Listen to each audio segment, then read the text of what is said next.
Olá, tudo bem? Estamos de volta aí para mais uma edição aí do Conversa a respeito da semiótica. Estamos aí já em curso, né, para falar hoje sobre as caixas pretas de Greimas, né? O que são as caixas pretas? O grupo de pesquisa em semiolinguística de Paris divulgou a teoria greimassiana, tornando-a um sucesso internacional e todos sabem disso. O Greimas reconheceu, no entanto, que há ainda muitas lacunas.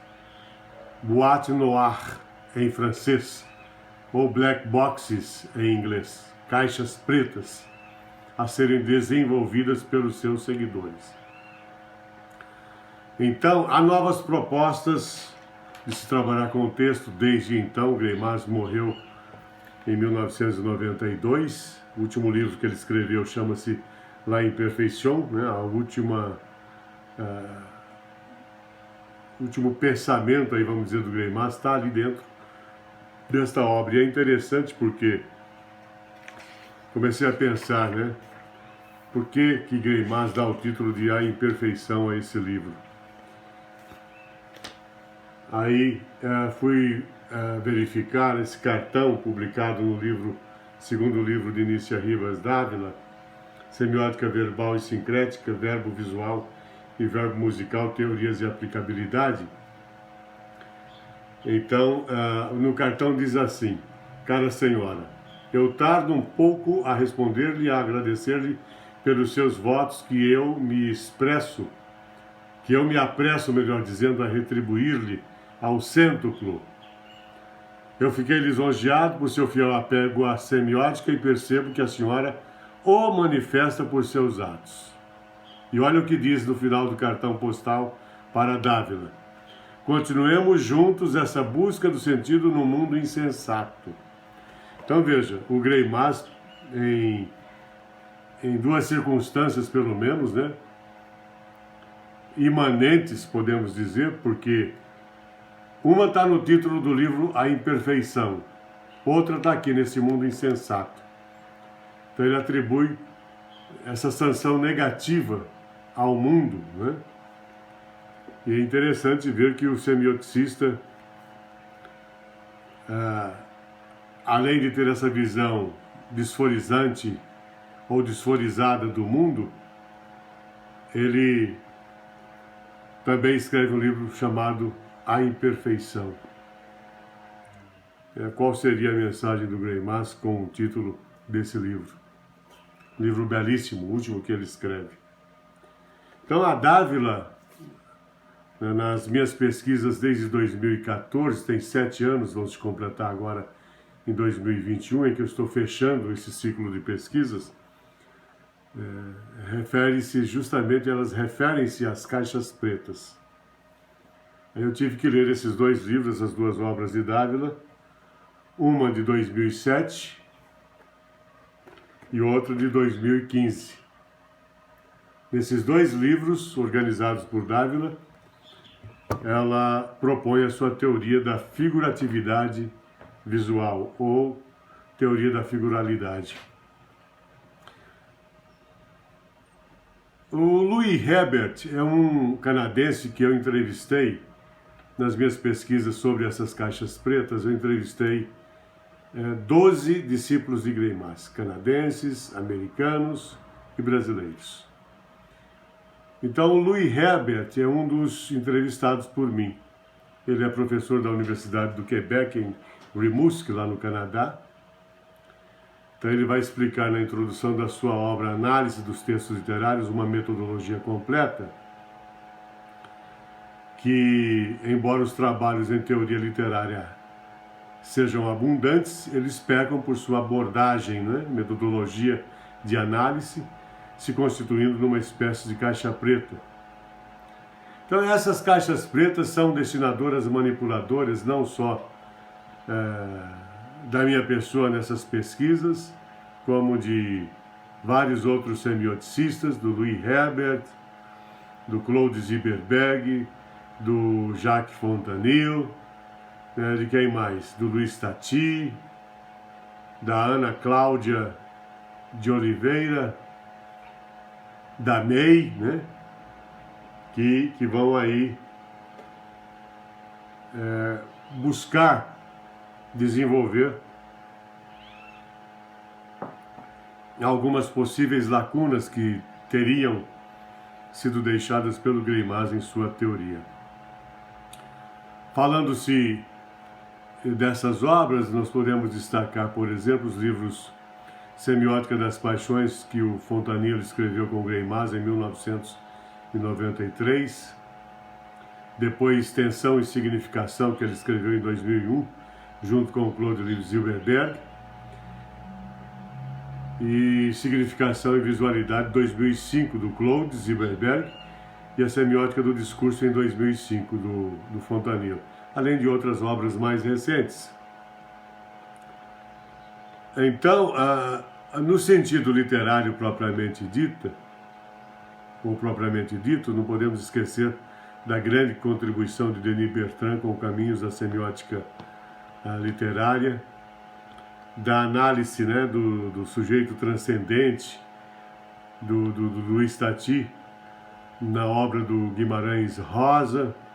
São trabalhos importantes para se mencionar, que o Tati, além da Semiótica da Canção, que ele escreveu em 94, né, e ele escreve com propriedade, porque ele também é musicista, né?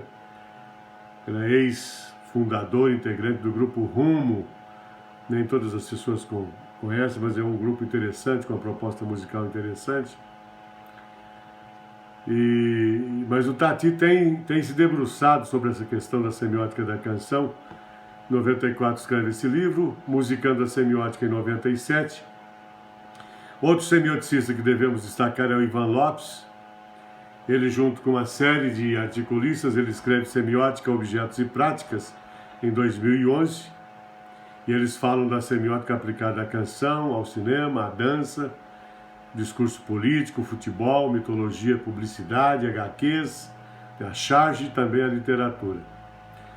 Então, sobre a literatura especificamente, o Denis Bertrand deve ser destacado aqui com Caminhos da Semiótica Literária, de 2003, um livro que foi traduzido pelo Ivan Lopes e uma série de outros semioticistas, publicado pela USC, a Universidade do Sagrado Coração, ali da cidade de Bauru.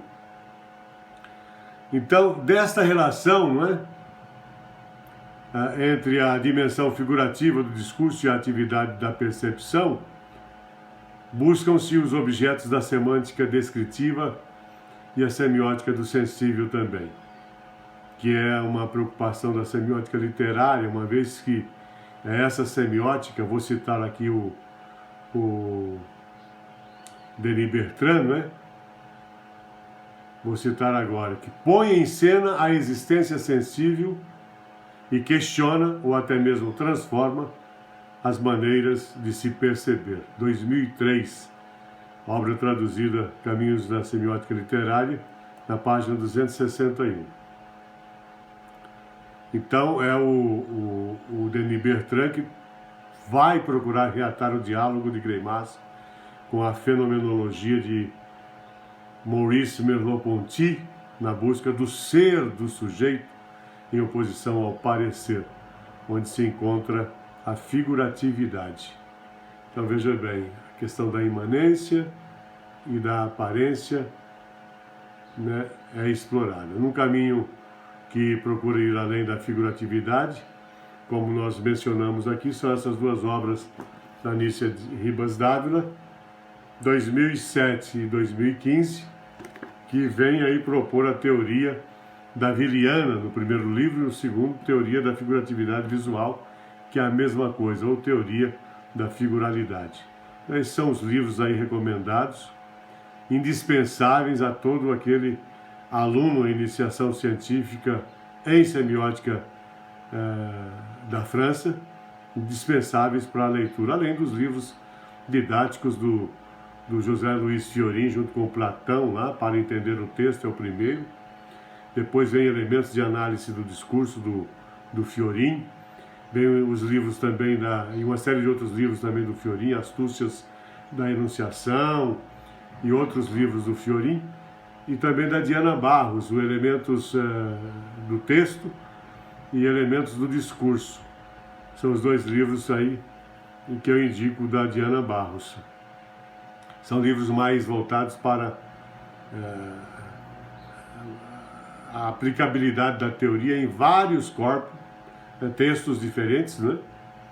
Vários textos diferentes para explicar os conceitos, né? Alguns conceitos da teoria, como figuras e temas, isotopia, actante, ator, percurso gerativo de sentido, nível superficial, intermediário, nível profundo do texto, enfim. O Fiorin e a Diana tentam, de uma maneira menos hermética, né? De forma até didática, contribuir para a divulgação da teoria do Greimas aqui no Brasil. E eu escrevi o percurso semiótico do actante sujeito John, The God-Man,